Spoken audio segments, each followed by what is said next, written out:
Group of members కొంతమంది ఒక psychology క్లాస్కి వెళ్తారనమాట. సైకాలజీ క్లాస్ అంటే కంటే దాని పర్సనాలిటీ డెవలప్మెంట్ క్లాస్ అనైనా అనొచ్చు, వాట్ ఎవర్. సరే, ఒక పర్సనాలిటీ డెవలప్మెంట్ క్లాస్కి వెళ్తే ఆ ట్రైనర్ ఏం చేస్తారంటే వాళ్ళందరికీ ఒక ఎక్సర్సైజ్ పెడతాను అని చెప్పి వాళ్ళందరికీ కూడా ఒక్కొక్క బెలూన్ ఇస్తారనమాట. బెలూన్ ఇచ్చి ఈ బెలూన్ని ఊది దాని మీద మీ పేరు రాయండి అని చెప్తారు. సో మొత్తం ఒక 200 మెంబర్స్ ఉంటారు, అంటే ఆ ట్రైనింగ్కి వచ్చిన వాళ్ళు. ఆ 200 మెంబర్స్ ఏం చేస్తారంటే అందరూ కూడా మంచిగా బెలూన్ బ్లో చేసి దాని మీద వాళ్ళ పేర్లు రాసి పెట్టుకొని ఉంటారు. అప్పుడు ఆ ట్రైనర్ వచ్చి వెరీ గుడ్, అందరూ చెప్పిందే చేశారు.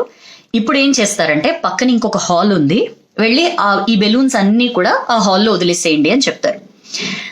ఎందుకు ఇట్లా చెప్తున్నాడు అనుకుంటారు. సరే, మళ్ళీ వాళ్ళు వచ్చింది పర్సనాలిటీ డెవలప్మెంట్ క్లాస్ కదా అని చెప్పి ఇంకా మారు క్వశ్చన్ చేయకుండా అందరూ వెళ్ళి ఆ బెలూన్స్ ని ఆ పక్కనున్న హాల్లో వదిలేస్తారనమాట. హాల్లో తలుపులేసిస్తారు, వీళ్ళందరూ వచ్చేసి కూర్చున్న తర్వాత కాసేపు అయిన తర్వాత ఆ ట్రైనర్ ఏం చెప్తారంటే ఇప్పుడు మీరందరూ పక్కన హాల్లోకి వెళ్ళి ఎవరి పేరున్న బలూన్ వాళ్ళు తీసుకొని రండి, ఎవరు వస్తే అప్పుడు దాన్ని బట్టి మనం మాట్లాడుకుందాం అని చెప్తారు. సరే, అందరూ కూడా వెళ్తారనమాట.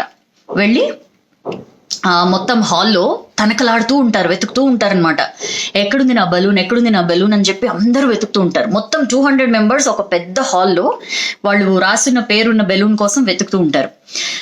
10 minutes టైం ఇస్తారనమాట ట్రైనర్. ఆ 10 minutes టైంలో అయిపోతుంది, టైం అప్ అని చెప్పగానే అందరూ వచ్చేస్తారు తిరిగి. ఫర్ ఎవ్రీ వన్ సర్ప్రైజ్, ఎవరి చేతిలో వాళ్ళు రాసిన బలూన్, వాళ్ళ పేరున్న బలూన్ ఎవరి చేతిలో ఉండదు. సో మొత్తం 200 మెంబర్స్ ఫెయిల్ అవుతారనమాట. ఎవరు తేలేకపోయారు అని చెప్పి ట్రైనర్ అని, సరే ఇప్పుడు ఒక పని చేయండి, ఇప్పుడు వెళ్ళి ఎవరి పేరు, ఇప్పుడు ఒకళ్ళు బలూన్ తీసుకుంటారు కదా, ఆ బలూన్ మీద ఎవరి పేరు ఉంటే ఆ పేరు వాళ్ళని పిలవండి, వాళ్ళు వచ్చి ఈ బలూన్ తీసుకుంటారు. అట్లా ఎవరి చేతిలోకి ఏ బలూన్ వచ్చినా సరే ఆ బలూన్ మీద ఎవరి పేరు ఉందో వాళ్ళకి ఆ బలూన్ ఇచ్చేయండి అని చెప్తాడు. టు ఎవ్రీ వన్ సర్ప్రైజ్, ఒక 10 minutes ఆ ఎక్సర్సైజ్ తర్వాత టైం అప్ అనేసరికి మొత్తం అందరూ రిటర్న్ వస్తారు, ఎవరి చేతిలో వాళ్ళ పేరున్న బెలూన్ ఉంటుందన్నమాట. అందరూ ఆశ్చర్యపోతారు, అరే మనం ఇందాక అంత కష్టపడ్డాము, అంత చెమటలు కక్కున్నాము, అప్పుడు మన పేరు రాసిన బలూన్ మనకి దొరకలేదు, బట్ ఇప్పుడేంటి ఇంత అదే టైంలో ఇంత ఈజీగా ఎట్లా చేయగలిగామని చెప్పి. అప్పుడు ఆ ట్రైనర్ చెప్తాడనమాట, ఇందాక మీరు ఎవరి పేరున్న బలూన్ కోసం వాళ్ళు తపన పడ్డారు, బట్ ఇప్పుడు ఏంటంటే మీరందరూ ఒక టీమ్గా వర్క్ చేశారు, అండ్ ఎవరి పేరుంటే వాళ్ళని పిలిచి మీరు వాళ్ళకి ఆ బలూన్ ఇచ్చారు, అంటే ఇతరులకి మీరు హెల్ప్ చేశారు.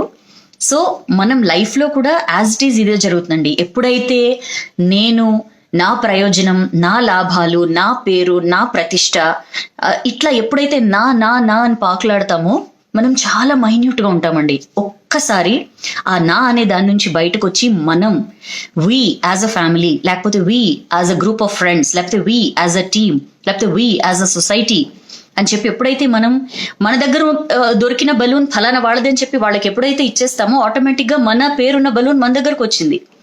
సో మనం ఎప్పుడైతే అవతల వాళ్ళకి ఇవ్వడం గురించి, గివింగ్ గురించి మనం ఆలోచిస్తామో ఆబ్వియస్లీ మనకు కూడా ఎక్కడో ఒక వైపు నుంచి ఒక సహాయం రూపంలోనూ లేకపోతే ఇంకొక రూపంలోనూ డెఫినెట్లీ మనకి ఏదైతే వి డిజర్వ్ అది మనకి డెఫినెట్లీ వచ్చి తీరుతుంది.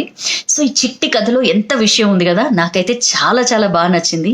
సో ఎంతసేపు వెతుకులాట, తాపత్రయం, పాకులాట దీని మీద కాకుండా గివింగ్ అనే ఒక వండర్ఫుల్ ఫీలింగ్ ని అనుభవించి చూడండి, డెఫినెట్లీ మీది ఏదైతే ఉందో అది మీ దాకా వచ్చి చేరుతుంది. సో నచ్చింది అనుకుంటున్నాను ఈ స్టోరీ, నాకైతే బాగా నచ్చింది.